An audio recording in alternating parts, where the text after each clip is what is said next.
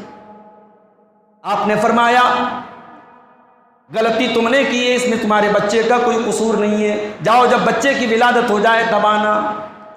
آپ نے اس خاتون کو 9 مہینے کا ٹائم بھی دے دیا، 9 مہینے گزر گئے، شاید اللہ کے نبی کے ذہن سے بھی بات اتر گئی ہو، شاید صحابہ کرام کے ذہن سے بھی بات اتر گئی ہو۔ 9 مہینے کے بعد جب بچے کی ڈیلیوری ہوتی ہے، عورت بچے کو گود میں لے کر کے آتی ہے، اے اللہ کے نبی میں وہی خاتون ہوں، میں وہی عورت ہوں جو 9 مہینے پہلے آپ کے پاس آئی تھی، اے اللہ کے نبی اب تو مجھے پاک کر دیجئے، مجھے سزا دے دیجئے۔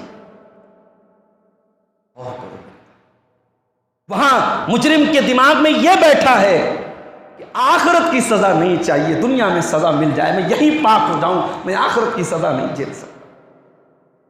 آپ نے کہا نہیں، ابھی بچہ بہت چھوٹا ہے، شیرخوار بچہ ہے، جاؤ جب یہ دودھ چھوڑ دے، جب یہ روٹی کھانے لگے تب لے کے آنا۔ آپ نے 2 سال کا اور موقع دے دیا اس عورت کو، اس خاتون کو۔ مجرم کو بھاگنے کا چانس دے رہے اللہ کے نبی، مجرم کو بچنے کا چانس دے رہے اللہ کے نبی۔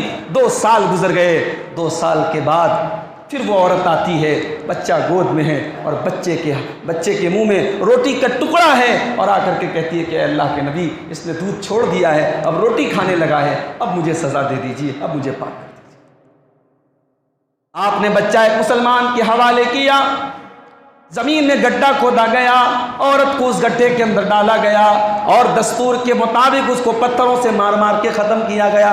جب اس عورت کو پتھر مارے جانے لگے، اس عورت کے خون کے کچھ چھینٹے حضرت خالد بن ولید رضی اللہ تعالیٰ عنہ کے کپڑوں پر پڑ گئے۔ حضرت خالد کی زبان سے کچھ نازیبا کلمات نکل گئے، اس عورت کے بارے میں کچھ نامناسب کلمات نکل گئے کہ کیسی عورت کا کپڑا کا خون میرے کپڑے پر لگ گیا۔ اللہ کے پیارے نبی کے کانوں میں خالد بن ولید کے جملے پڑے، آپ نے فرمایا مہلن یا خالد، اے خالد خبردار، اپنی زبان کو لگام دو، لقد تابت توبتن لو تابہا صاحب محسن لغفر لہو، اے خالد اس عورت نے اتنی سچی توبہ کی ہے، اگر کوئی ڈاکو بھی ایسی توبہ کرتا تو اللہ اس کو بھی معاف کر دیتا۔ یہ ہے توحید میرے بھائی۔ توحید صرف یہی نہیں ہے کہ آپ کسی قبر پہ سجدہ نہ کریں، کسی مزار پہ سجدہ نہ کریں۔ توحید یہ ہے آپ کو تنہائی میں گناہوں سے بچاتی ہے، اور یہ توحید وہ چیز ہے دنیا میں جب تک آپ توحید کو قائم نہیں کریں گے امن چین اور شانتی قائم نہیں ہو سکتی۔ دنیا میں شانتی پیدا ہو ہی نہیں سکتی جب تک دنیا میں ایک اللہ کی لوگ عبادت کرنا شروع نہ کریں اور شرک سے اپنے آپ کو نہ بچائیں۔ یہ قرآن کا اعلان ہے۔ اللہ نے فرمایا سورہ انعام کی آیت نمبر 82 کے اندر، الذین آمنوا ولم یلبسوا ایمانہم بظلم اولئک لہم الامن وہم مہتدون، جو لوگ ایمان لائے اور انہوں نے اپنے ایمان کے ساتھ ظلم کو نہیں ملایا، شرک کو نہیں ملایا، انہی کے لیے چین ہے، انہی کے لیے امن ہے، اور وہی ہدایت پانے والے ہیں۔ میرے بھائیو، ہم نے توحید کو سمجھا ہی نہیں۔ یہ توحید وہ چیز ہے جو ہمیں اور آپ کو بندوں کی غلامی سے نکالتی ہے۔ آج کس کس کے آگے آدمی سر جھکا رہا ہے، کس کس کے گن گا رہا ہے، کس کس کی غلامی کر رہا ہے۔ علامہ اقبال کہتے ہیں وہ ایک سجدہ جسے تو گراں سمجھتا ہے، 1000 سجدوں سے دیتا ہے آدمی کو نجات۔ اگر انسان کی توحید پکی ہو جائے، انسان کسی اور کے در پہ سر نہیں جھکائے گا، کسی اور کا غلام نہیں ہے۔ یاد کیجیے حضرت عمر فاروق کا دور ہے، مسلمانوں کی ایران سے جنگ ہو رہی ہے۔ ایران اس دور کا سپر پاور ہے۔ ایرانی فوج کے کمانڈر کا نام رستم ہے۔ رستم کو پتا چلا کہ مسلمان ہم سے لڑنے کے لیے آئے ہیں۔ رستم کو یقین نہیں آیا، عرب کے رہنے والے یہ بدو دنیا کی سپر پاور سے لڑنے کے لیے کیسے تیار ہو گئے۔ اس نے پیغام بھیجا مسلمانوں کے پاس، ہم تم سے بات کرنا چاہتے ہیں، ہم تم سے ڈائیلاگ کرنا چاہتے ہیں، ہم تم سے کنورسیشن کرنا چاہتے ہیں، گفتگو کرنا چاہتے ہیں، کسی انسان کو اپنا ایمبیسڈر بنا کے بھیجو۔ صحابہ کرام نے حضرت ربیع بن عامر رضی اللہ تعالیٰ عنہ کو اپنا ایمبیسڈر بنا کر کے، اپنا سفیر بنا کر کے بھیجا۔ علامہ ابن کثیر نقل کرتے ہیں کہ رستم نے اپنے دربار کو بہت سجایا سنوارا، بہترین قالین بچھایا، بہترین جھاڑ اور فانوس لگایا، اپنے دربار کو بہت سجایا۔ اس کا مقصد یہ تھا کہ جب مسلمان آئیں تو ہمارے دربار کو دیکھ کر کے ان کی آنکھیں چکا چوندھ ہو جائیں، وہ حیران ہو جائیں۔ حضرت ربیع بن عامر رضی اللہ تعالیٰ عنہ جب رستم کے دربار میں پہنچے، اپنے گھوڑے سے اترے، فوجی ڈریس میں تھے، سپاہی کے لباس میں تھے، لوہے کی زرہ پہنے ہوئے تھے، تلوار اپنے بغل میں لگائے ہوئے تھے اور ہاتھوں میں نیزہ لیے ہوئے تھے۔ اپنے نیزے کو زمین کے اوپر، قالین کے اوپر چبھوتے ہوئے، اپنے نیزے کی نوک سے قالین کو چبھوتے ہوئے ٹھیک جا کر کے رستم کے سامنے کھڑے ہو گئے۔ ایک بار پلٹ کر کے یہ دیکھا بھی نہیں کہ قالین کیسا ہے، پلٹ کر کے دیکھا بھی نہیں کہ دربار کیسا ہے، جھاڑ اور فانوس کیسے ہیں۔ حضرت ربیع بن عامر رضی اللہ تعالیٰ عنہ گئے اور جا کے ڈائریکٹ رستم کے سامنے کھڑے۔ رستم حیران ہے، اس نے کہا تم کس لیے آئے ہو؟ ایران سے لڑنا چاہتے ہو، سپر پاور سے لڑنا چاہتے ہو، کس لیے آئے ہو؟ کیا مقصد ہے تمہارا؟ کیا جواب دیا حضرت ربیع بن عامر نے؟ دو جملوں میں پورے اسلام کا انٹروڈکشن کر دیا۔ کہا ہے اے رستم کان کھول کر کے سن لے، جئنا لنخرج العباد من عبادت العباد الى عبادت اللہ۔ اے رستم ہم اس لیے آئے ہیں تاکہ لوگوں کو اللہ کی بندوں کی غلامی سے نکال کر کے اللہ کی غلامی کی طرف لے کے چلے جائیں۔ ہم لوگوں کو بندوں کی غلامی سے نکال دیں اور اللہ کا بندہ بنا دیں، اللہ کا غلام بنا دیں۔ ومن ضیق الدنیا الى سعۃ الاخرہ، لوگ دنیا کے چکر میں پڑیں، لوگوں کے دل میں آخرت کی فکر پیدا کر دیں۔ ومن جور الادیان الى عدل الاسلام، اور لوگ انسانوں کے بنائے ہوئے مذہب کے ظلم و ستم سے پریشان ہیں، ان کو اسلام کی شیتل چھایا میں لے آئیں۔ توحید وہ ہے میرے بھائی جو آپ کو لوگوں کی غلامی سے بچاتی ہے۔ انسان کی توحید کمزور ہوتی ہے، لوگوں سے ڈرتا ہے، لوگ کیا کہیں گے۔ یہ شادی بیاہ میں جو رسم و رواج چل رہے ہیں، مجھے کہنے کی اجازت دیجیے کہ یہ رسم و رواج کے جو ہم اپنے کندھوں پر بوجھ لاد کے چلتے ہیں نا، اس کی وجہ کیا ہے؟ ہم چاہیں تو توڑ سکتے ہیں مگر ہمیں ڈر ہے کہ لوگ ناراض ہو جائیں۔ ارے لوگوں کی پرواہ کرنا بند کر دو۔ اللہ نے اپنے نبی سے کہا تھا اتخشى الناس، اے نبی آپ لوگوں سے ڈرتے ہیں؟ جانتے ہو یہ آیت کب نازل ہوئی تھی؟ جب اللہ کے نبی کو اللہ تعالیٰ نے حکم دیا کہ آپ حضرت زینب سے شادی کر لیجیے۔ زینب کون تھی؟ آپ کے منہ بولے بیٹے، آپ کے منہ بولے بیٹے کا مطلب جس کو آپ نے پالا تھا، حضرت زید بن حارثہ ان کی مطلقہ بیوی تھی، انہوں نے طلاق دے دی تھی۔ اللہ کی طرف سے حکم آیا کہ آپ ان سے نکاح کریں۔ اب عرب کے دستور کے مطابق تو حضرت زینب آپ کی بہو لگ رہی تھی، حضرت زید کو وہ لوگ آپ کا بیٹا مانتے تھے۔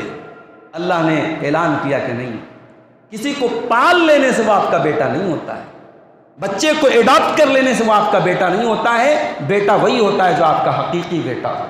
اس لیے زید کی مطلقہ سے اللہ کے نبی نے جب حضرت زینب سے اللہ کے نبی کو نکاح کرنے کا حکم دیا تو اللہ کے نبی ڈر رہے تھے کہ لوگ کیا کہیں۔ اللہ نے فرمایا تخشى الناس، اے نبی کیا آپ لوگوں سے ڈر رہے تھے؟ واللہ احق ان تخشى، اللہ تعالیٰ زیادہ حقدار ہے کہ آپ اس سے ڈریں۔ اللہ زیادہ حقدار ہے۔ لوگوں کی پرواہ بند کر دو بھائی۔ لوگ تو وہ ہے نا جس دن آپ مریں گے اور آپ کی قبر پہ جب مٹی دینے آئیں گے نا تب کہیں گے یار بڑا اچھا، یہ بڑا اچھا آدمی تھا۔ یہ سننے کے لیے آپ کو مرنا پڑے گا۔ آپ کی زندگی میں بڑی مشکل سے یہ جملہ کسی کے منہ سے نکلا۔ لوگوں کی پرواہ کرتے ہو۔ ایک مرتبہ حضرت معاویہ رضی اللہ تعالیٰ عنہ نے حضرت عائشہ کو خط لکھا، کہا کہ اماں عائشہ مجھے کوئی چھوٹی سی نصیحت کر دیجیے، ایسی نصیحت کیجیے جو چھوٹی سی بہت بڑی نصیحت ہو۔ جمعیت والوں نے آج پروگرام کیا ہے، میں یہ بھی کہنا چاہوں گا بھائی صاحب پروگرام کے سائز کو تھوڑا کم کر دیجیے، 12 بجے تک پروگرام مت چلائیے۔ جو فجر نہیں پڑھتے ان کا تو کچھ نہیں بگڑے گا، جو پڑھتے ہیں ان کی بھی فجر چھوٹنے کا ڈر ہے۔ 11 ساڑھے 11 تک پروگرام بہت ہے، 12 بجنے والے۔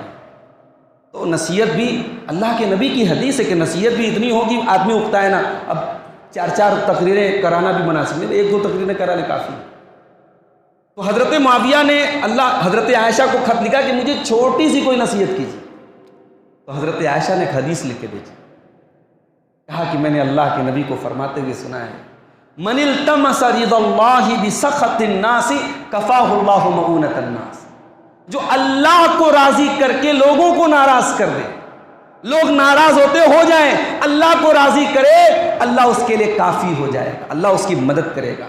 وَمَنِ الْتَمَسَ رِضَا النَّاسِ بِسَخَطِ اللَّهِ، اور جو اللہ کو ناراض کر کے لوگوں کو راضی کرے گا، وَكَلَهُ اللَّهُ إِلَى النَّاسِ، اللہ تعالیٰ اس کو لوگوں کے حوالے کر دے گا، اللہ اس سے روٹھ جائے گا، اللہ اس سے ناراض ہو جائے گا۔ جس کی توحید مضبوط ہو لوگوں کی پرواہ نہیں کرے، توحید کو مضبوط کرو میرے بھائی۔ اور جانتے ہو جس کی توحید مضبوط ہوگی وہ کسی سے حسد نہیں کرے گا، کسی سے جلے گا نہیں، کسی کی روزی روٹی اچھی چل رہی ہے، اس کا مقدر ہے، میرے حصے کی روزی وہ چھین نہیں سکتا، اس کے حصے کی روزی میں چھین نہیں سکتا۔ جس کی توحید مضبوط ہوگی وہ یہ عقیدہ رکھتا ہے کہ جب ہم اپنی ماں کے پیٹ میں تھے، 120 دن کے تھے، اللہ نے ہماری روزی روٹی لکھی تھی۔ اپنی ماں کے پیٹ میں 4 مہینے کے ہم تھے، اللہ کے نبی فرماتے ہیں 4 چیزیں لکھ دی جاتی ہیں، اس میں سے ایک روزی بھی لکھ دی جاتی ہے، آپ کے حصے کی روزی کوئی چھین نہیں سکتا، تو پھر حسد کیوں کرنا ہے میرے؟ وَلَوْ بَسَطَ اللَّهُ الرِّزْقَ لِعِبَادِهِ لَبَغَوْا فِي الْأَرْضِ، اگر اللہ تعالیٰ سب کو دولت دے دیتا، سب کو امیر بنا دیتا تو زمین میں بڑا فساد پھیل جاتا۔ وَلَٰكِن يُنَزِّلُ بِقَدَرٍ مَّا يَشَاءُ، اللہ جس کو چاہتا ہے جتنی چاہتا ہے روزی دیتا ہے۔ إِنَّهُ بِعِبَادِهِ خَبِيرٌ بَصِيرٌ، اللہ اپنے بندوں کے بارے میں خوب جانتا ہے۔ جو توحید پر ہوتا ہے میرے بھائیوں، وہ حسد نہیں کرتا ہے، وہ حرام طریقے سے پیسہ کمانے کے چکر میں نہیں پڑتا ہے، اسے پتہ ہے میری روزی روٹی جتنی لکھی ہے مجھے مل کر کے رہے گی۔ وَفِي السَّمَاءِ رِزْقُكُمْ وَمَا تُوعَدُونَ، تمہاری روزی روٹی کا فیصلہ تو آسمان میں لکھ دیا گیا ہے، جتنی روزی تمہارے مقدر میں لکھی ہے اتنی روزی تم کو مل کر کے رہنے والی ہے۔ توحید انسان کے اندر قناعت پیدا کرتی ہے۔ یہ آج ہائے توبہ کیوں مچی ہے؟ کروڑوں کمانے والے سے بھی پوچھو بھائی صاحب کیا حال ہے، کہتا ارے مولوی صاحب بس گزر رہی ہے، کروڑوں کما رہا ہے، وہ کہہ رہا ہے کہ صاحب گزر رہی ہے، زبان پر شکوے ہیں، شکایتیں ہیں، قناعت نہیں ہے، قناعت نہیں ہے، سکون نہیں ہے، چہرے پر مسکراہٹ نہیں ہے، دل میں سکون اور اطمینان نہیں۔ کیوں؟ عقیدہ کمزور ہے، توحید کمزور ہے۔ میرے بھائیوں، توحید آپ کی مضبوط ہوگی، آپ کے اندر قناعت پیدا ہوگی، آپ کے اندر سکون پیدا ہوگا۔ اور آگے بڑھیے، جس کی توحید مضبوط ہوگی وہ اپنے ماں باپ کے ساتھ بھی اچھا سلوک کرے گا، اپنے بھائی سے بھی لڑائی جھگڑا نہیں کرے گا، اپنے رشتہ داروں کا بھی حق ادا کرے گا۔ کیوں؟ کیونکہ جو اللہ کا حق ادا کر رہا ہے وہ بندوں کا حق کیوں ادا نہیں کرے گا؟ سورہ نساء کی آیت نمبر 36 اٹھائیے، اللہ فرماتا ہے وَاعْبُدُوا اللَّهَ وَلَا تُشْرِكُوا بِهِ شَيْئًا، اللہ کی عبادت کرو اور اللہ کے ساتھ تم کسی کو شریک نہ کرو۔ وَبِالْوَالِدَيْنِ إِحْسَانًا، اپنے والدین کے ساتھ اچھا سلوک کرو۔ وَبِذِي الْقُرْبَىٰ، رشتہ داروں کے ساتھ اچھا سلوک کرو۔ وَالْيَتَامَىٰ، یتیموں کے ساتھ اچھا سلوک کرو۔ والجار ذی القربیٰ، اور اپنے ان پڑوسیوں کے ساتھ جو تمہارے رشتہ دار بھی ہیں ان کے ساتھ بھی تم اچھا سلوک کرو۔ والجار الجنوبی، اور وہ پڑوسی جو دور کے پڑوسی ہیں جو رشتہ دار نہیں ہیں ان کے ساتھ بھی تم اچھا سلوک کرو۔ والصاحب بالجنب، سفر میں جو تمہارے ساتھ ہے، تمہارے شریک سفر ہے، اس کے ساتھ بھی تم اچھا سلوک کرو۔ وابن السبیل، اور مسافروں کے ساتھ بھی تم اچھا سلوک کرو۔ وما ملکت ایمانکم، اور اپنے غلاموں کے ساتھ، اپنے نوکروں کے ساتھ، اپنے ماتحتوں کے ساتھ بھی تم اچھا سلوک کرو۔ اس آیت کو آیت الحقوق بولتے ہیں، اس میں اللہ نے 10 حقوق بیان کیے، ایک حق اللہ نے اپنا بیان کیا ہے، 9 حقوق بندوں کو بیان۔ آپ کی توحید اگر مضبوط ہے تو آپ اپنے ماں باپ کی آنکھوں میں آنسو نہیں لائیں۔ ماں باپ غلط ہو سکتے ہیں، ان کے فیصلے غلط ہو سکتے ہیں، بڑھاپے کی وجہ سے ان کے سوچنے سمجھنے کا نظریہ غلط ہو سکتا ہے، مگر اس سے ہمیں اس بات کی اجازت نہیں ملتی کہ ہم والدین کا دل دکھائیں، ان کو رلائیں، ان سے تعلق توڑ لیں۔ کتنے ہیں آج جو اپنے والدین سے تعلق توڑ کے بیٹھے ہیں؟ بچوں اور والدین کے درمیان بات چیت بند ہے۔ کتنے گھروں میں بھائی میں تنازع ہے، جھگڑے ہیں، مقدمے بازیاں ہیں۔ کتنے گھروں میں، خاندان میں کتنے خطرناک جھگڑے ہیں۔ باپ مرتا ہے تو وصیت کر کے جاتا ہے، خبردار فلاں اپنے چچا سے، اپنے بڑے ابا سے تعلق مت رکھنا۔ میرے بھائی، عقیدہ صرف نماز پڑھنا، توحید صرف ایک اللہ کے آگے سر جھکانے کا نام نہیں ہے، توحید اس بات کا بھی تقاضا کرتی ہے کہ آپ بندوں کا حق ادا کریں۔ اسلام تو وہ دین ہے، آپ جب زکوٰۃ نکالنے جائیں، جب صدقہ خیرات کرنے جائیں، تو اسلام تو وہ دین ہے جو کہتا ہے اگر آپ کا بھائی زیادہ حقدار ہے، آپ کے خاندان میں کوئی زیادہ حقدار ہے، تو پہلے رشتہ دار کو اس کی مدد کرو، اس میں آپ کو ڈبل ثواب ملے گا، صدقہ خیرات کا بھی ثواب ملے گا اور رشتہ داری نبھانے کا بھی ثواب۔ بڑے آپ سخی ہیں صاحب، حاتم طائی کی قبر پہ لات مار رہے ہیں، آپ بڑے چندے دے رہے ہیں، بڑی آپ دان خیرات کر رہے ہیں، آپ کا بھائی بھوکا تڑپ رہا ہے، آپ کے خاندان اور رشتہ دار میں لوگ جو ہے علاج کے ابھاؤ میں مر رہے ہیں، اور آپ کو ان کی طرف دیکھنے کی بھی توفیق نہیں ہوتی۔ یاد رکھو میرے بھائی، توحید حقوق العباد کو بھی ادا کرنے پر ہمیں ابھارتی ہے۔ اگر توحید مضبوط ہے تو آپ کا حقوق العباد کا معاملہ بھی صحیح۔ توحید اگر مضبوط ہے انسان کی، اس کا لین دین بھی ٹھیک رہے گا، وہ بے ایمان 420 نہیں رہے گا، اسے اس بات کا ڈر رہے گا اگر میں نے کسی کا حق مارا ہے کل قیامت میں اللہ کے یہاں پکڑ۔ جانتے ہو اللہ کے نبی کے اوپر آخری آیت کون سی نازل ہوئی تھی؟ معلوم ہے؟ آخری آیت اللہ کے نبی کے اوپر کون سی نازل ہوئی تھی؟ سورہ بقرہ کی آیت ہے، آیت نمبر مجھے یاد نہیں ہے، تیسرے پارے کی آیت۔ اس آیت کے نازل ہونے کے 7 یا 8 دن کے بعد اللہ کے نبی کا انتقال ہو گیا۔ کون سی آیت؟ وَاتَّقُوا يَوْمًا تُرْجَعُونَ فِيهِ إِلَى اللَّهِ، وَاتَّقُوا يَوْمًا تُرْجَعُونَ فِيهِ إِلَى اللَّهِ، اس دن سے ڈرو جس دن تم اللہ کے پاس لوٹائے جاؤ گے۔ ثُمَّ تُوَفَّىٰ كُلُّ نَفْسٍ مَّا كَسَبَتْ وَهُمْ لَا يُظْلَمُونَ، پھر ہر نفس کو اس کے عمل کا پورا پورا بدلہ دیا جائے گا اور کسی کے ساتھ کوئی ظلم نہیں ہوگا۔ یہ آخری آیت ہے جو اللہ کے نبی کے اوپر نازل ہوئی۔ اس میں ہمیں اور آپ کو یہ سبق دیا گیا، دنیا میں لوگوں کے معاملات صاف کر کے جاؤ ورنہ آخرت میں آپ کی پکڑ ہوگی، وہاں تمہیں ایک ایک عمل کا پورا پورا بدلہ دینا پڑے۔ میرے پیارے ساتھیو، انسان کی توحید مضبوط ہوگی، وہ کاروبار میں فراڈ نہ کرے گا، وہ لین دین میں گڑبڑ نہ کرے گا، وہ ناپ تول میں کمی نہ کرے گا۔ اللہ نے فرمایا وَيْلٌ لِّلْمُطَفِّفِينَ، بربادی ہے ناپ تول میں کمی کرنے والوں کے لیے۔ الَّذِينَ إِذَا اكْتَالُوا عَلَى النَّاسِ يَسْتَوْفُونَ، جب سامان لینے جاتے ہیں تو پورا پورا لیتے ہیں۔ وَإِذَا كَالُوهُمْ أَوْ وَزَنُوهُمْ يُخْسِرُونَ، اور جب سامان دینے کا نمبر آتا ہے تو ڈنڈی مارتے ہیں، سامان جب دوسروں کو دیتے ہیں تو ناپ تول میں کمی کر کے دیتے ہیں۔ اللہ فرماتا ہے الا یظن اولئک انہم مبعوثون، اے لوگو تم یہ کیوں نہیں سوچتے کہ تمہیں ایک دن اللہ کے پاس مر کر کے جانا ہے۔ لیوم عظیم، وہ بہت بڑا دن ہوگا، وہ قیامت کا دن ہوگا۔ یوم یقوم الناس لرب العالمین، جس دن تم اللہ کے سامنے کھڑے ہو جاؤ گے۔ جس کی توحید مضبوط ہوتی ہے اسے یہ ڈر رہتا ہے کہ مجھے اللہ کے سامنے کھڑے ہو۔ آج انسان اپنے بھائی کا، اپنی بہن کا، اپنی بیٹی کا حق مار لے، ان کی زمین کو ناجائز ہتھیا لے، کیا لے کے جائے گا میرے بھائی؟ اگر آپ نے کسی کی زمین پر ناجائز قبضہ کر بھی لیا تو کتنے دن تک؟ جس دن مریں گے ہم اور آپ خالی ہاتھ جائیں، سب ٹھاٹ پڑا رہ جائے گا جب لات چلے گا بن جائے۔ یہ زمین یہیں رہے گی، یہ پراپرٹی یہیں رہے گی، یہ بینک بیلنس یہیں رہے گا، آپ کی اولاد، آپ کے وارثین گل چھرے اڑائیں گے اور گناہ تو آپ کما کے جائیں گے میرے بھائی۔ اس لیے خبردار، حقوق العباد کے معاملے میں بہت محتاط رہیں۔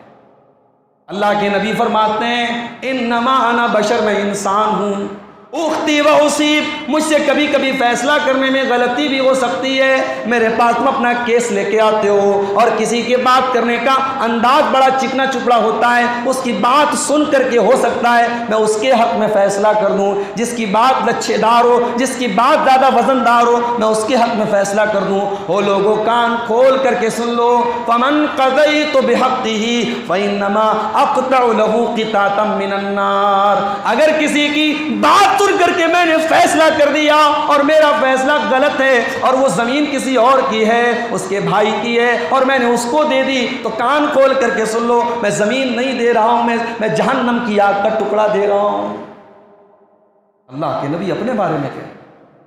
آج ہم کورٹ کچہریوں کے چکر لگا رہے ہیں صرف اس لیے تاکہ ہم بے ایمانی کر لیں، کسی کی ناجائز زمین پر قبضہ کر لیں، کسی کا مال ہتھیا لیں۔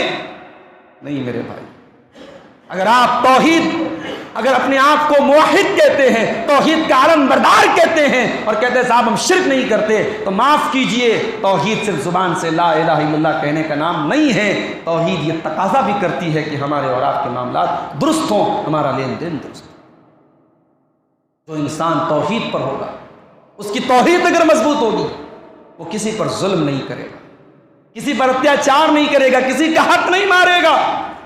اٹھائیے وہ حدیث، صحیح مسلم کے اندر یہ حدیث موجود ہے، حدیث کے راوی حضرت ابو ذر غفاری رضی اللہ تعالیٰ عنہ ہیں، اور یہ وہ حدیث ہے جب حضرت ابو ادریس خولانی جو بہت بڑے تابعی تھے، جب اس حدیث کو پڑھتے تھے تو مارے ڈر کے، مارے خوف کے گھٹنوں کے بل گر جاتے تھے، اتنی باروب ہے یہ حدیث۔ حدیث قدسی ہے، اللہ کے نبی فرماتے ہیں کہ اللہ تعالیٰ کہتا ہے یا عبادی انی حرمت الظلم علی نفسی، میرے بندو میں نے اپنے اوپر ظلم کو حرام کر دیا، میں کبھی ظلم کسی کے اوپر نہیں کروں گا، اور اے میرے بندو میں نے تم پر بھی ظلم کو حرام کیا ہے، خبردار تم آپس میں ایک دوسرے پر ظلم مت کرنا۔ اے میرے بندو تم سب کے سب گمراہ ہو سوائے وہ جس کو میں نے ہدایت دے دی، مجھ سے ہدایت مانگو میں تم کو ہدایت دے دی۔ اے میرے بندو تم سب بھوکے ہو سوائے وہ جس کو میں کھانا کھلا دوں، مجھ سے کھانا مانگو میں تم کو کھانا کھلاؤں گا۔ اے میرے بندو تم سب ننگے ہو سوائے وہ جس کو میں کپڑا پہنا دوں، مجھ سے کپڑا مانگو میں تم کو کپڑا پہناؤں گا۔ اور اے میرے بندو تم سب کے سب مل کر کے، سارے انسان، سارے جنات جو پہلے پیدا ہوئے، جو بعد میں پیدا ہوئے، اگر سب مل کر کے، اگر سب سے برے انسان کے دل کی طرح ان کا دل ہو جائے، دنیا میں جو سب سے برا انسان ہے اس کے دل کی طرح ہو جائیں، سب نافرمان ہو جائیں، سب اللہ کو ناراض کرنے والے ہو جائیں، ما نقص من ملکی شیئا، اللہ کہتا ہے میری سلطنت میں کوئی کمی آنے والی نہیں، اور سب مل کر کے فرما بردار ہو جائیں، ما زاد فی ملکی شیئا، میری حکومت میں کوئی بڑھوتری ہونے والی نہیں۔ یا عبادی لو ان اولکم وآخرکم وانسکم وجنکم قاموا فی صعید واحد، اے میرے بندو اگر تم سب کے سب مل کر کے ایک میدان میں اکٹھا ہو جاؤ اور ہر انسان مجھ سے سوال کرے اور میں ہر انسان کے سوال کو پورا کروں، اللہ تعالیٰ فرماتا ہے ما نقص من ملکی شیئا الا کما ینقص المخیط من البحر، جس طریقے سے سوئی کو سمندر میں ڈالا جائے اور پھر سوئی کو نکالا جائے تو سوئی سمندر کا کتنا پانی نکالے گی، اے لوگو میرے خزانے میں کوئی کمی آنے والی نہیں ہے۔ اس کے بعد اللہ تعالیٰ کہتا ہے میرے بندو انما ہی اعمالکم، تم جو بھی دنیا میں عمل کر رہے ہو وفیہا لکم ووسیہا لکم، میں تمہارے ایک ایک عمل کو ریکارڈ کر رہا ہوں اور قیامت کے دن میں تم کو بدلہ دوں گا۔ قیامت کے دن تمہاری اعمال کی کتاب تمہارے سامنے رکھ دی جائے گی، فمن وجد فیہا خیرا فلیحمد اللہ، قیامت کے دن جب تمہارے سامنے تمہارا نام اعمال آئے گا، اگر اس میں تم کو اچھائی نظر آئے، بھلائی نظر آئے تو تم اللہ کا شکر ادا کرنا، اور اگر تمہیں بھلائی نظر نہ آئے فلا یلومن الا نفسا، تو اپنے آپ کو دوشی قرار دینا، کوئی اور ذمہ دار نہیں، تم خود ذمہ دار ہو۔ یہ وہ حدیث ہے میرے بھائی، جب ابو ادریس خولانی اس حدیث کو پڑھتے تھے تو صحیح مسلم کے الفاظ ہیں کہ وہ گھٹنوں کے بل گر کے رونے لگتے تھے۔ تو ظلم کرنا یہ توحید کے خلاف، توحید کے تقاضے۔ اور جانتے ہو ایک آخری بات بیان کر کے بات ختم کر رہا ہوں، توحید یہ جو ہے نا ساری انسانیت کو ایک دھاگے میں پیروتی۔ جو انسان پکا توحید والا ہوتا ہے وہ اس بات کا عقیدہ رکھتا ہے سارے انسان ایک ماں باپ کی اولاد۔ یا ایھا الناس انا خلقناکم من ذکر و انثی، وہ لوگوں تم سب ایک مرد اور ایک عورت کی اولاد ہو، وجعلناکم شعوبا وقبائل لتعارفوا، تمہارے درمیان جو برادریاں ہیں، جو خاندان ہیں، جو قبیلے ہیں، کوئی برادری اونچی نہیں ہے، کوئی قبیلہ اونچا نہیں ہے، کوئی خاندان اونچا نہیں ہے، ان خاندانوں پر اور برادریوں پر فخر کرنا بند کر دو، ہم نے قبیلوں میں تم کو بنایا ہے لتعارفوا، تاکہ تم ایک دوسرے کو پہچانو، ان اکرمکم عند اللہ اتقاکم، تم میں اللہ کے یہاں اسی کا مقام اونچا ہے جس کے دل میں اللہ کا تقوی اور اللہ کا ڈر ہو۔ یاد کیجئے 1400 سال پہلے اللہ کے پیارے نبی کا وہ خطبہ جو آپ نے حجۃ الوداع کے موقع پر عرفات میں دیا تھا، اس میں آپ نے کہا تھا ایھا الناس کلکم من آدم و آدم من تراب، او لوگو تم سب کے سب آدم کی اولاد ہو اور آدم کو اللہ نے مٹی سے پیدا کیا ہے۔ او لوگو کان کھول کر کے سن لو، لا فضل لعربی لا عجمی، کسی عربی کو کسی عجمی پر کوئی فضیلت حاصل نہیں ہے۔ اللہ کے نبی خود عرب کے رہنے والے ہیں، لیکن آپ دنیا کو میسج دے رہے ہیں کہ میں عرب کا رہنے والا ہوں، تو عرب کے لوگ یہ نہ سمجھے میرا مقام بہت اونچا ہو گیا، کسی عربی کو کسی عجمی پر کوئی فضیلت حاصل نہیں، کسی عجمی کو کسی عربی پر کوئی فضیلت حاصل نہیں، کسی گورے کو کسی کالے پر کوئی فضیلت حاصل نہیں، الا بالتقوی، اللہ کے ہاں اگر فضیلت کا کوئی معیار ہے تو تقوی ہے۔ اور یہ منظر اگر آپ کو دیکھنا ہو تو ذرا دیکھیے حاجیوں کا منظر، ذرا حج کا منظر دیکھیے، وہاں امریکہ کا یورپ کا گورا بھی ہے، افریقہ کا کالا بھی ہے، انڈیا پاکستان کا اردو ہندی بولنے والا بھی ہے، اور چائنا اور جاپان کی چپٹی ناک والے بھی ہیں، الگ الگ ڈیزائن کے، الگ الگ کلر کے، الگ الگ ہائٹ کے، کوئی لمبا ہے، کوئی ناٹا ہے، کوئی گورا ہے، کوئی کالا ہے، ان کی لینگویجز الگ ہیں، ان کی زبانیں الگ ہیں، مگر سب کی زبان پر ایک ہی نغمہ ہے، لبیک اللہم لبیک لبیک لا شریک لک لبیک ان الحمد والنعمت لک والملک لا شریک لک۔ ایک اللہ کی توحید کا کلمہ ہے میرے پیارے ساتھیوں، توحید سے بڑھ کر کے انسانی مساوات پیدا کرنے والی کوئی چیز نہیں ہے۔ جس انسان کی توحید مضبوط ہوگی وہ بھید بھاؤ نہیں رکھے گا، وہ کسی رنگ کی بنیاد پر، کسی نسل کی بنیاد پر، کسی برادری کی بنیاد پر کسی کو اونچا اور نیچا نہیں سمجھے گا۔ تو میرے بھائیوں، ضرورت اس بات کی ہے کہ ہم اپنی عقیدے توحید کو ہم مضبوط کریں، صرف زبان سے اقرار نہ کریں کہ صاحب ہم بڑے پکے موحد ہیں، ہمارا عمل کیسا ہے، ہمارا اخلاق کیسا ہے، ہمارا کردار کیسا ہے، ہمارا لین دین کیسا ہے، ہمارے معاملات کیسے ہیں۔ اور یاد رکھو، ملک کے حالات بھی ہم دیکھ رہے ہیں، ملک کے حالات بھی ہم بڑی اچھی طریقے سے دیکھ رہے ہیں، اور بڑے طرح طرح کی باتیں ہو رہی کہ صاحب یہ ہو جائے گا، وہ ہو جائے گا۔ اگر آپ کی توحید مضبوط ہے تو آپ اس بات پر بھی یقین رکھتے ہوں کہ موت کا وقت مقرر ہے، موت اپنے ٹائم سے ایک سیکنڈ پہلے آنے والی نہیں ہے۔ اس لیے جو انسان توحید پر ہوتا ہے وہ بزدل نہیں ہوتا ہے، وہ ڈرپوک نہیں ہوتا ہے، توحید والے سے بڑا بہادر کوئی نہیں ہوتا ہے۔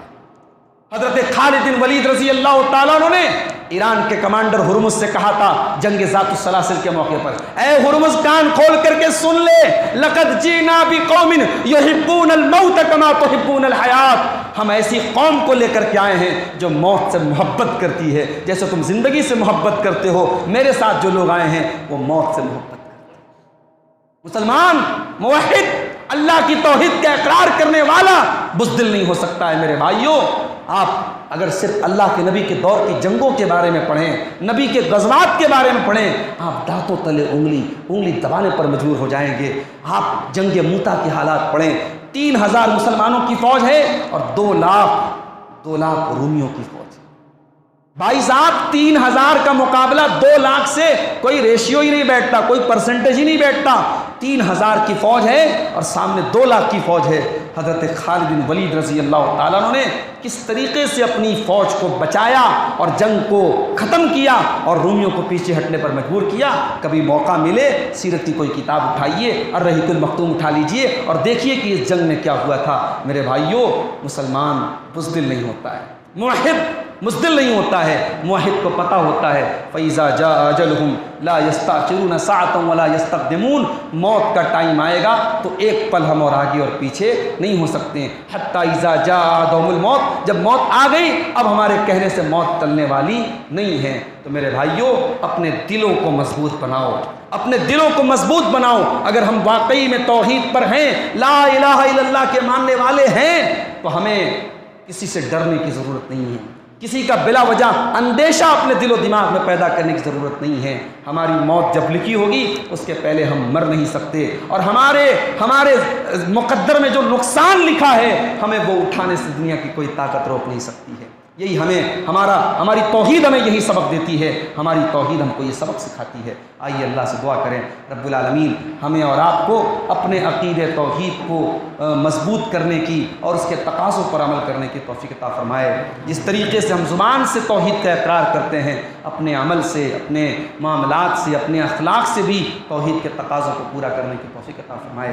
جو بھائی ہم میں سے نماز سے دور ہیں، اللہ تعالیٰ ان کو نمازی بنا دے، جو نمازی ہیں اللہ ان کی نمازوں میں خشوع اور خضوع پیدا فرما دے، ہمارے جو بھائی بیمار ہیں اللہ ان کو شفاء کامل عاجل عطا فرما دے، جن علاقوں میں بارش نہیں ہو رہی، لوگ بارش نہ ہونے سے پریشان ہیں اللہ وہاں رحمتوں کی بارش نازل فرما دے، جن علاقوں میں بارش زیادہ ہو رہی ہے وہاں لوگ بارش سے پریشان ہیں اللہ وہاں کی بارش دوسرے علاقوں میں پھیر دے، اللہ ہمارے ملک کی حفاظت فرمائے، اللہ ہمارے وطن کی حفاظت فرمائے، ہمارے ملک کو اللہ ظالموں کے ظلم سے، شریروں کے شر سے محفوظ رکھے، رب العالمین ہمارے دلوں میں ایک دوسرے کی الفت اور محبت پیدا فرما دے، رب العالمین ہمارے کاروبار میں برکت عطا فرمائے، حلال رزق کھانے کی اور کمانے کی ہم سب کو توفیق عطا فرمائے، ربنا تقبل منا انک انت السمیع العلیم وتب علینا انک انت التواب الرحیم، وصلی اللہ تعالی علی نبینا محمد وآلہ وصحبہ اجمعین، والسلام علیکم ورحمۃ اللہ وبرکاتہ۔